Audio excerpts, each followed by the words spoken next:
Am I the a-hole for not splitting my college fund with my dad's affair child? Plus update. Original post. My father dropped a bombshell in our family last year when he revealed that he had a secret son from an affair years ago. After my mom found out about the affair at a time and gave him an ultimatum, he cut things off with the mistress and she moved away. Until last year when she introduced him to their son, Hank, 14 male. I don't really care about his sudden desire to be a father, considering he didn't show any regard for the rest of his family when he broke the news. Thank God my mom divorced him. And now neither my brother Connor, 18 male, my sister Sophia, 15 female, nor I, 23 male, want anything to do with him. Here's the thing. We have a shared college fund that my mom's parents set up for us when we were little. My parents contributed almost half of the money, and my maternal grandparents contributed the other half. The account remains under my mom's control after the divorce. As far as I know, my father stopped contributing to the fund after they split. Last month, I found out that my dad has been harassing my mom because he wanted to add Hank as a beneficiary to the college fund for me and my siblings. He claims that since Hank is his son, he is entitled to the fund that was set up for Connor, Sophia, and me.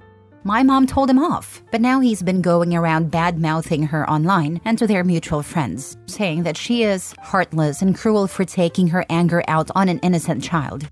He also had the nerve to reach out to me, trying to pressure my mom through me. He said I should consider opening my heart to Hank, who grew up without a father and wasn't given the same opportunities as my siblings and me. I left him on red because, honestly, the things I wanted to say to the callous man would not have been pleasant. Yesterday, he changed tactics and said he wanted to withdraw all of his contributions from the account, divide them so that Hank get a share, and then deposit the remaining money back. He added a caveat that, since Connor and I didn't need a college fund for tuition due to our full-ride scholarships, the money should be divided into 2 parts, for Hank and Sophia, instead of being split 4 ways among his 4 children. Now my dad, some of his side of the family, and even the mistress, are pressuring my mom to agree to this. I'm praying that she won't give in. It makes me furious that we're being asked to split our college fund with my dad's affair child.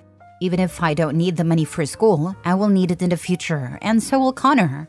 I know for a fact that my dad wouldn't use the same reasoning to exclude Connor and me from the fund if it meant leaving the money solely for Sophia. It's all about Hank. I understand that Hank is innocent and not responsible for his parents' actions, but I don't see him as my brother. To be honest, I don't even see my father as a father anymore. As far as I'm concerned, my family consists of me, my siblings, and my mom.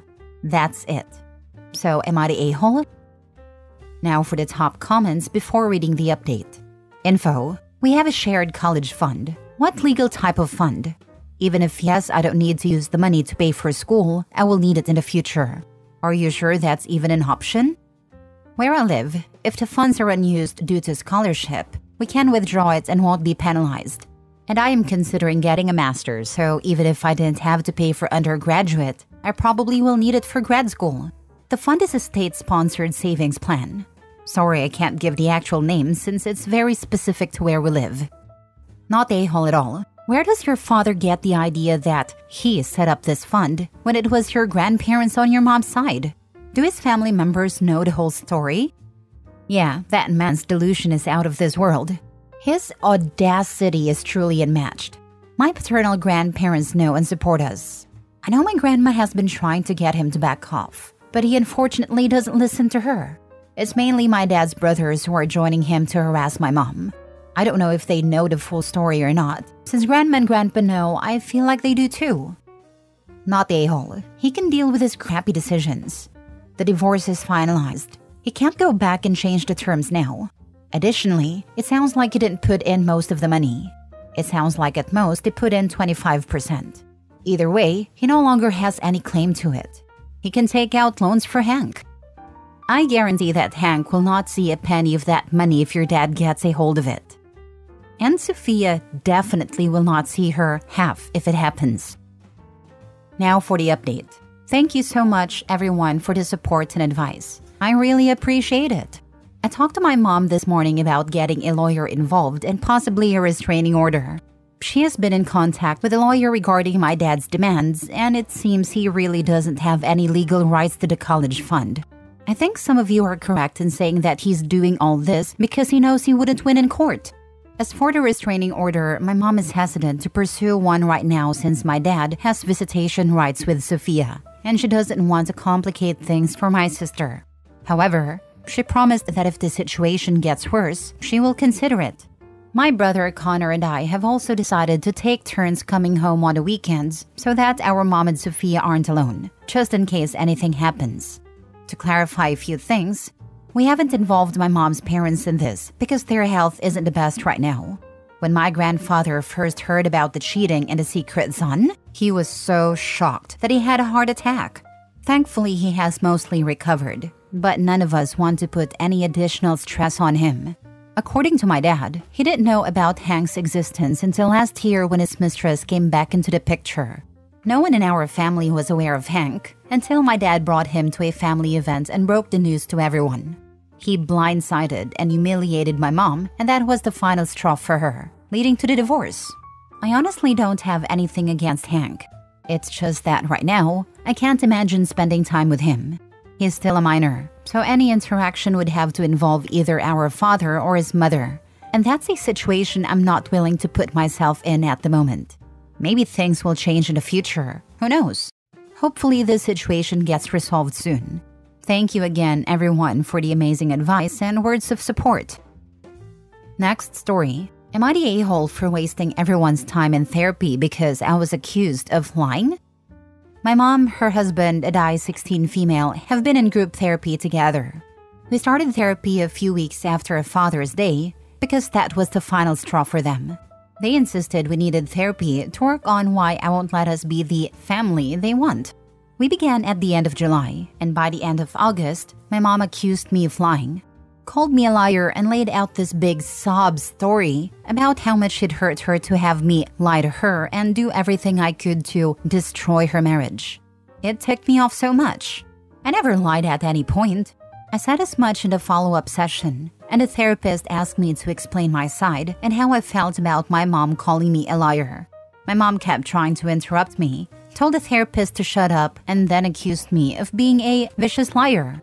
To give some background, my mom and her husband got married 3 years ago, moving in together 2 months before the wedding. Before they moved in, they sat me down and asked if I was okay with us all living together and becoming a family of 3 again. My mom brought up how we'd have a man around the house again. My dad died, and she said it would be good for her to have a husband, and for me to have a dad. Her husband said he couldn't wait to be my dad, and that he had always wanted to be a father. He even mentioned that he already had plans for us for Father's Day. This was back in February, 3 years ago. I told them I wasn't okay with that. I don't want another dad, wouldn't let him be my dad, and was not going to spend Father's Day celebrating someone who isn't my dad. They just laughed it off and proceeded as if everything was fine. But every year since then, Father's Day has been a struggle because I refuse to spend a day with him, and both he and my mom have tried to make it happen.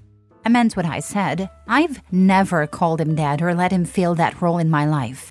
This year, he snapped. He had a temper tantrum and said I was supposed to be with him on Father's Day, not spending the day alone, and that he didn't sign up to be nothing to me. My mom called me a liar because she claims I promised to develop a close relationship with her husband and agreed to what they asked. She said I told them I would give him Father's Day, but I lied and didn't follow through on any of it. I made them believe I was a willing participant and that I wanted us to be a family. It ticks me off because I never said what she claims. I even repeated exactly what I said back then. The therapist couldn't get my mom to apologize, and she has no control over the sessions, where my mom and her husband dominate the conversation. So I just stopped talking and would zone out during the sessions. They only noticed this 2 weeks ago. When they confronted me, I spoke up again after more than a month of staying silent in therapy, confirming that I wasn't listening. Last week, I told them I was done engaging because I was owed an apology for being called a liar. Now my mom and her husband are angry, saying I'm wasting everyone's time by not participating. Am I the a-hole? Not the a-hole. I'm surprised the therapist is still taking the sessions. They must need the money pretty badly. Your parents, like so many before them, aren't after therapy, where you have to work on your own issues. They want a wizard who can change reality for them. and maybe change you for someone who wants to call your mom's husband Dad. Good luck with it all. The therapist is pretty young, so maybe she's new and doesn't want to fail at one of her first set of clients. Otherwise, I don't get why she'd keep us either, when she was literally told to shut up. And not in a nice, I got this way, but like legit shut up, we're talking kind of way. She seems really sweet. I think she's probably a good therapist, but maybe she lacks the confidence and experience to really tell them to shut up or to fire us. She does try, but my mom knows how to be loud and talk over people. The therapist being so young and new might be why she was chosen. I didn't think of that, but it does make sense with everything. Next story. Am I the a-hole for not asking my grandparents to include other kids in my house when we visit the water park? I, 16 male, live in a pretty chaotic household.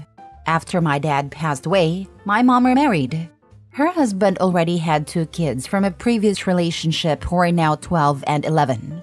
About 18 months after my mom and stepdad got married, my stepdad's best friend went to jail, and they took in his 2 kids who are now 8 and 6.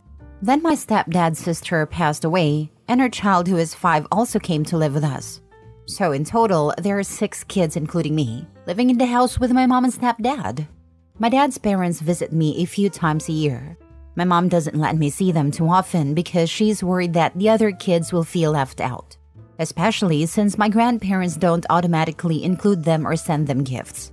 About a week ago, my grandparents told me they were planning to take me to a water park that had recently been renovated about 2 hours away. They said we could make a day of it, and my mom had already given them permission to take me for the whole day. After my call with them ended, my mom, who had been listening in, asked if that was the water park the other kids had been talking about. I told her I wasn't sure, but probably since everyone at the school had been mentioning it. A few hours later, my mom told me that she had talked to my stepdad and they wanted me to ask my grandparents to include the other kids in the trip. She said they could never afford something like that on their own, but since my grandparents could, she thought they should be willing to include all the kids just as once, because it's such a popular and exciting place. She even offered to come along and help supervise. I told my mom that I didn't want the other kids to come because I wanted to spend time with my grandparents alone.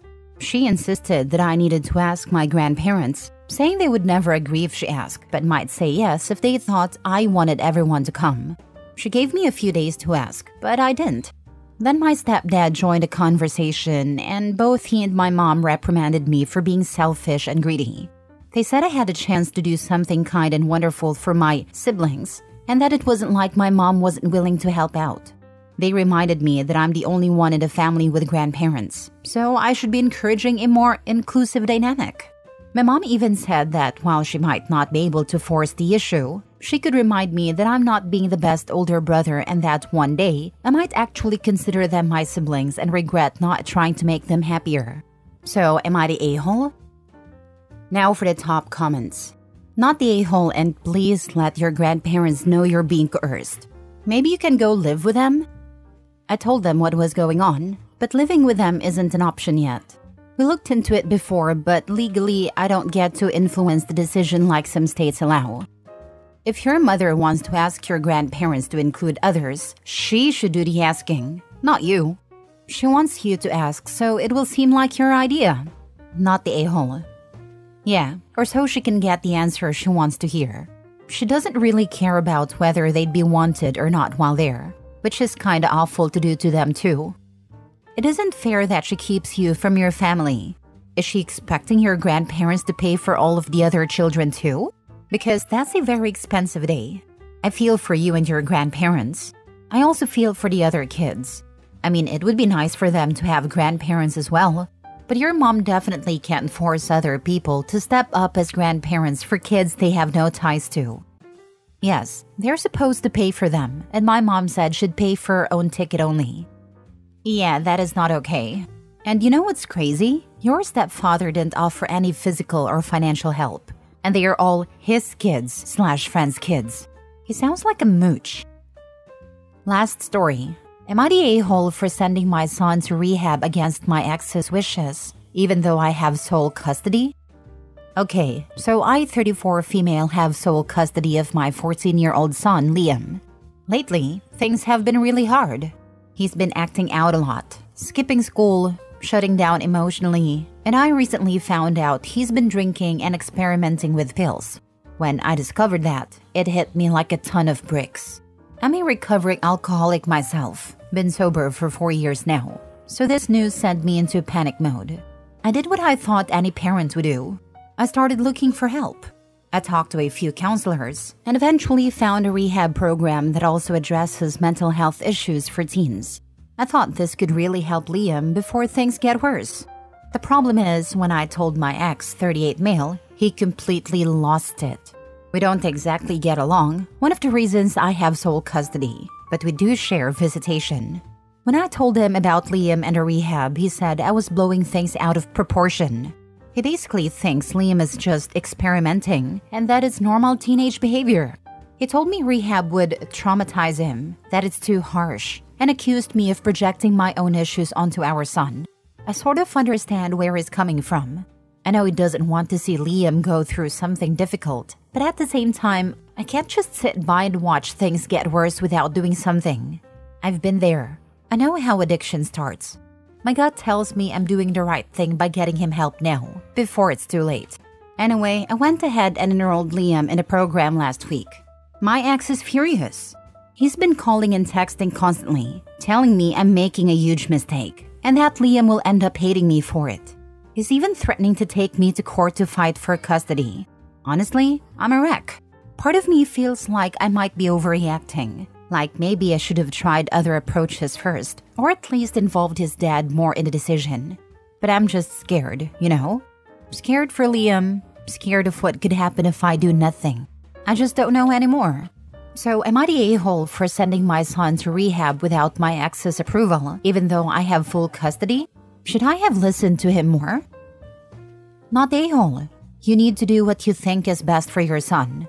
It may be hard for him and for you now, but for sure it will get better in the future. Good luck to you and your son. Thank you so much. I only want the best for him. He is my world. You definitely are doing the right thing. Your ex threatening to go for full custody is going to look bad for him. The court will be like, you want full custody of your child because he's getting the help he needs? If you are concerned, just keep a timeline with how the issues escalated and your communication with your ex about the situation.